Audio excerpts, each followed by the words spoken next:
మన జీవితంలో మనం ఎంత మంచి పని చేసినా కూడా, మనం ఎంత కష్టపడినా కూడా ప్రజల కోసం మనల్ని ప్రశ్నించే వాళ్ళు ఉంటారు, మనల్ని అనుమానించే వాళ్ళు ఉంటారు, మనల్ని మిస్అండర్స్టాండ్ చేసుకునే వాళ్ళు ఉంటారు. సో వాళ్ళందరికీ సరైన జవాబు ఏంటో తెలుసా? నిశ్శబ్దం. ఎప్పుడైతే మనం నిశ్శబ్దంగా ఉంటామో, ఎప్పుడైతే ఒకరికి మనం ఎక్స్ప్లెనేషన్ ఇచ్చుకొని మనం ఏంటో ప్రూవ్ చేసుకోవాలనుకుంటామో, అప్పుడు మనం ఓడిపోయినట్టే. మనం ఏంటో మనకు తెలుసు, మనం చేసేది ఎంత నిజాయితీగా చేస్తున్నామో మనకు తెలుసు. వాడేదో అన్నాడు, వాడేదో మిస్అండర్స్టాండ్ చేసుకున్నాడు, వాడేదో ప్రశ్నించాడని చెప్పేసి మనం వాళ్ళకి ఎక్స్ప్లెనేషన్ చేయడానికి వెళ్ళామనుకోండి, మనం ఇంకా బురదలో కాలు పెట్టిన వాళ్ళమే అవుతాం.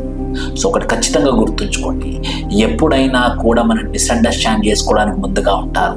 వాళ్ళు మన వాళ్ళ, పరాయి వాళ్ళ అని చెప్పేసి గుర్తుంచుకొని వాళ్ళకు తగ్గట్టు మనం మాట్లాడడం చాలా ఇంపార్టెంట్. ఆ మాట్లాడడంలో కూడా ముఖ్యమైనటువంటి ఘట్టం ఏంటంటే నిశ్శబ్దంగా ఉండడం. అన్నిటికన్నా స్ట్రాంగ్ వెపన్ ఏంటంటే సైలెన్స్. ఎవరైతే ఇలాంటి సిచ్యువేషన్స్లో సైలెంట్గా ఉంటారో వాళ్ళు ఖచ్చితంగా వాళ్ళు జయిస్తారు, వాళ్ళు సంతోషంగా ఉంటారు, ఎలాంటి నెగిటివ్ వాటికి కూడా వాళ్ళు లోన్ అవ్వకుండా ఉంటారన్నమాట. సో దయచేసి గుర్తుంచుకోండి, మన దగ్గర ఉన్నటువంటి గొప్పదైనటువంటి వెపన్ ఏంటంటే కొన్ని సందర్భాలలో నిశ్శబ్దం.